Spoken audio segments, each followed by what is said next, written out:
اور یہ وہ اہل بیت اطہار کی ہم بات کر رہے ہیں کہ میرے آقا علیہ الصلوۃ والسلام نے فرمایا انا تارک فیکم ثقلین، لوگوں میں تمہارے درمیان دو چیزیں چھوڑ کے جا رہا ہوں،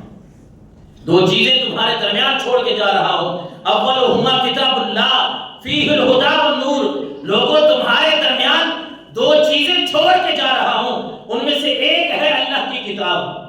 اللہ کی کتاب کو مضبوطی سے پکڑ کے رکھنا، فیہ الہدی والنور، اس میں ہدایت بھی ہے اور نور بھی ہے، رب کی کتاب کو پکڑ کے رکھنا، فخذوا بکتاب اللہ، اللہ کی کتاب یہ قرآن تمہارے درمیان چھوڑ کے جا رہا ہوں، اس کتاب کے ساتھ اپنے آپ کو جوڑ کے رکھنا، کبھی بھی اس کتاب کو چھوڑنا نہیں ہے۔ اور اللہ کے نبی اسی بات کو بار بار دہرا رہے تھے، اور پھر آپ نے فرمایا وَأَهْلُ بَيْتِي، اور لوگوں یاد رکھو تمہارے درمیان دوسری چیز میں اپنی اہل بیت چھوڑ کے جا رہا ہوں، اپنے گھر والے چھوڑ کے جا رہا ہوں، اذکرکم اللہ فی اہل بیتی، میں اپنے گھر والوں کے بارے تمہیں نصیحت کرتا ہوں، میں اپنے گھر والوں کے بارے تمہیں نصیحت کرتا ہوں، میں اپنے گھر والوں کے بارے تمہیں نصیحت کرتا ہوں۔ حضور نے 3 دفعہ یہ جملہ دہرایا۔ تو آج ہمارے پاس قرآن بھی ہے، اہل بیت اطہار بھی ہے، صرف دیکھنا یہ ہے کہ کیا اس قرآن کو جس طرح حضور نے فرمایا فخذوا بکتاب اللہ، اللہ کی کتاب کو مضبوطی سے تھامو، یعنی اس قرآن کے اوپر عمل کرو، اس کو پڑھو، اس قرآن کو سمجھو، اس کے اوپر عمل کرنے کی کوشش کرو، اور دوسرا میری اہل بیت اطہار کی عزت اور احترام ادب کا خیال رکھو، اور دوسری جو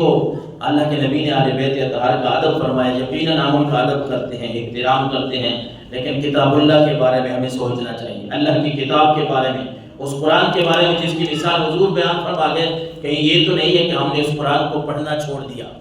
کہیں یہ تو نہیں ہے کہ ہم نے اس کو سمجھنا چھوڑ دیا، کہیں یہ تو نہیں ہو گیا کہ ہم نے اس قرآن کو الماریوں کی زینت بنا دیا،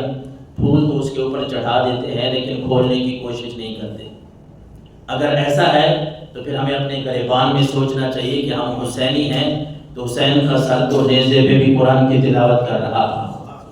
حسین کا سر تو نیزے پہ چڑھ کے بھی قرآن پڑھ رہا تھا، اور حسین کا سر ہمیں پیغام دے گیا ہے، لوگوں میرے نانا نے تمہیں کہا تھا تمہارے درمیان قرآن چھوڑ کے جا رہا ہوں، اہل بیت چھوڑ کے جا رہا ہوں، ان کا خیال رکھنا۔ میں نے تو اس قرآن کا یوں خیال رکھا ہے، میدان کربلا میں سارے کے سارے اپنے بیٹے اور اپنی اولاد، اپنے رشتہ دار شہید بھی کروا دیے ہیں، قرآن کی آواز پھر بھی آ رہی ہے۔